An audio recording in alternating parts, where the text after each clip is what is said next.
C'était très... voilà, je pense qu'on est tous en train de se transformer physiquement. Et quand on va réapparaître à la lumière, dans ça un serait mois... plus grave si la moustache, elle était sur vous. Hein. Mais moi, je m'entretiens. Sacha Judasco, vous profitez du confinement pour faire des choses que vous n'avez jamais faites? Oui, parce que ce qui est génial avec le confinement, c'est qu'avec ma femme, pour la première fois depuis 7 ans qu'on est ensemble, on a pris le temps de se connaître, le temps de parler. Le problème, là, c'est que là, ça fait plus d'un mois et on a trop parlé. Hein, on n'a plus rien à se dire. Là, on a fait le tour. Hein. Alors, je suis très content d'avoir appris que le 3e prénom de son arrière-grand-mère, c'était Geneviève. Mais je suis pas sûr que c'était indispensable à la survie de notre relation. Alors, du coup, on invente des trucs pour se donner l'illusion qu'on n'est pas tout le temps avec la même personne. Voilà, par exemple, hier, quand on a fait l'amour, je l'ai appelé par un autre nom. Oula. Je pense pas qu'on va recommencer, hein, parce que ça n'a pas mis une super bonne ambiance que je l'appelle Jean-Pierre. Pour se surprendre, on s'est dit aussi qu'on se disait des choses qu'on s'était jamais dites, même si on les pense pas. Par exemple, ce matin, pendant l'amour, alors oui, je sais, on fait beaucoup l'amour, hein, faut bien s'occuper.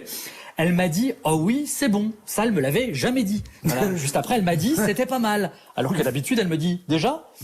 Et moi aussi, j'ai cassé la routine. Après l'amour, j'ai fait, ça va, t'es bien? Alors que d'habitude, je fais... Et puis c'est lassant au bout d'un moment de parler tout le temps à la même personne. Moi du coup j'ai fait mon répertoire téléphonique et j'ai appelé tout le monde. J'ai même appelé des gens que à qui j'avais pas parlé depuis des années. Des gens même avec qui j'étais fâché. J'ai rappelé mon plus vieux pote avec qui on s'était fâché, je savais même plus pourquoi. Je crois que c'était parce qu'il m'avait piqué ma copine. Et en lui parlant, je me suis rappelé qu'en fait c'est moi qui lui avais piqué sa copine. J'ai appelé des gens que j'avais pas appelés depuis tellement longtemps qu'ils avaient changé de numéro. Je suis tombé sur quelqu'un qui m'a dit « Ah, désolé, c'est pas moi, c'est pas le bon numéro. » J'ai fait « Ah, c'est pas grave. Et vous êtes contente d'avoir ce numéro? On peut parler, s'il vous plaît? » Non, je sais pas. Le désespoir.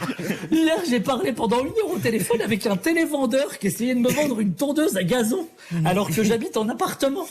Et je faisais tout pour le retenir. Ça me faisait tellement de bien de parler à quelqu'un à qui j'avais jamais parlé. Au bout d'un moment, je culpabilisais. Je lui ai dit, excusez-moi, je suis désolé. En fait, j'ai pas du tout l'intention de vous acheter votre tondeuse à gazon. C'était juste pour parler. Il m'a dit, moi aussi, je suis désolé. En fait, je vends pas du tout des tondeuses à gazon. J'ai appelé quelqu'un au hasard. C'était juste pour parler.